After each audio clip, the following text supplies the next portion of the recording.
When we eat animal foods today, all that chemical pollution is going to come back to us in the food we eat. Animal agriculture is the leading cause of climate change. That's a paper I wrote. If we all go vegan and we still drive cars and we still go on planes and we still take trains, the earth will still be cooling. So right now we have a system where we kill animals, we exploit them, and we destroy life. Every year we are cutting down 30 million acres of forests. And 4 billion acres of the ocean floor we are destroying every year. Round of applause for Dr. Sailesh Rao. Thank you. Good afternoon, everyone. I wanted to talk to you about climate change, and you can feel it now, right? You know it's hot. It's hotter than it used to be. And what does it mean for us to care for the earth? How do we reverse this? How do we bring it back to what it used to be? And why, to do that, you have to actually take care of yourself. So it's, in that sense, nature to me is a perfect system design. I'm a systems engineer by profession. So I understand how systems work, and I'm in awe of nature as a system. So the Intergovernmental Panel on Climate Change has been saying, what are we doing to the earth? Okay, so they have given us data on what we are doing.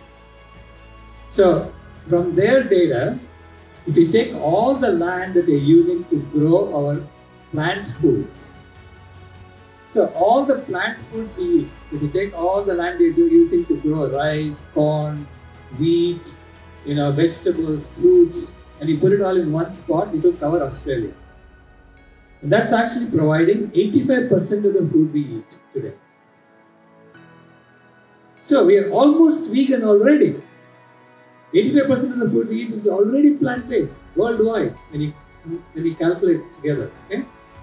That's in terms of total weight, dry weight. 12% of the food we eat is animal foods. And to grow that, we are using land that if you put it all in one spot, it will cover all of Europe, most of Asia, and a little bit of Africa. That's in the red. And that's providing us just 12% of the food we eat.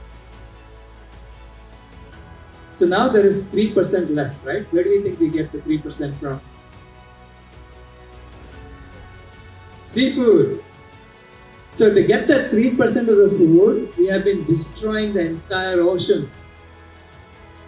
So we actually drag nets from the bottom of the ocean and grab every fish that's there. So we are now using 10 times as many ships as we used to have 50 years ago, and we are catching half the fish because there aren't any fish left in the ocean. So we're just bottom feeding now, taking everything that's there. So that's only giving us 3% of the food we eat. All the forests that come back will start sucking down the chemical pollution and storing it in their trunks. So it will clean up the chemical pollution. Number one. Number two, when we eat animal foods today, all that chemical pollution is going to come back to us in the food we eat in a highly concentrated dose. So it's actually attacking our bodies through the animal food we eat. So you address chemical pollution from both ends when we go vegan. You don't ingest it and you start storing it in the trees. Animal agriculture is the leading cause of climate change. That's a paper I wrote.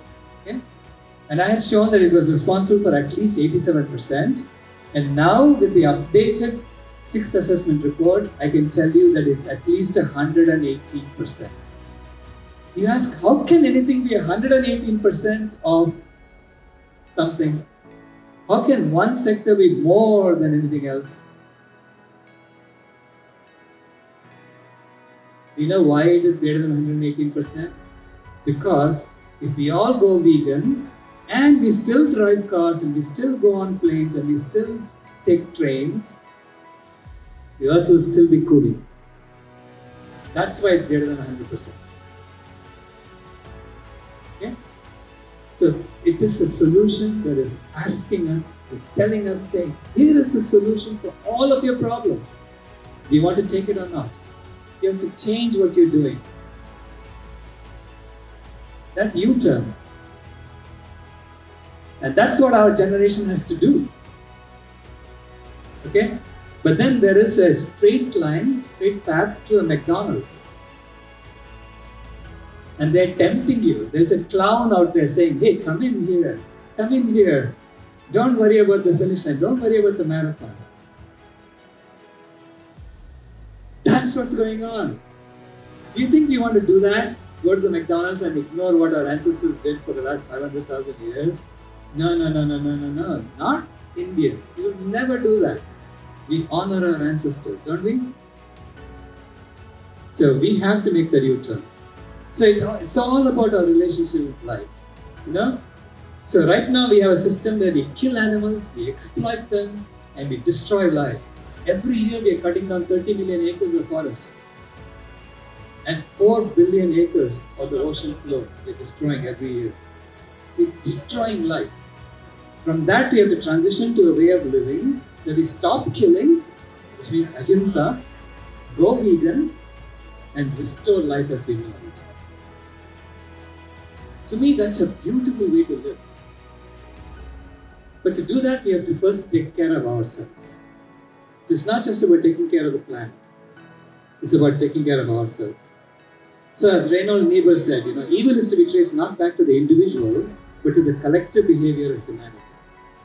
This is systems. This is systems that put in place. There's a system that says there's a McDonald's and people go eat at McDonald's. And they advertise to you, telling you to come and eat there. Right?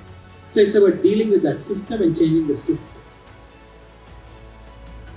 So the American College of Lifestyle Medicine said that 90% of the healthcare costs around the world are caused by these 8 risky behaviors that human beings indulge in. The number 1 risky behavior is poor diet. Then comes physical inactivity. Then comes smoking. Then lack of health screening, poor stress management, insufficient sleep, poor standard of care, and excessive alcohol consumption.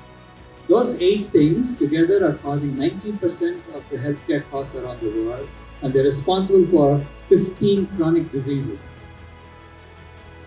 Okay? So that's all I have. So thank you very much for listening.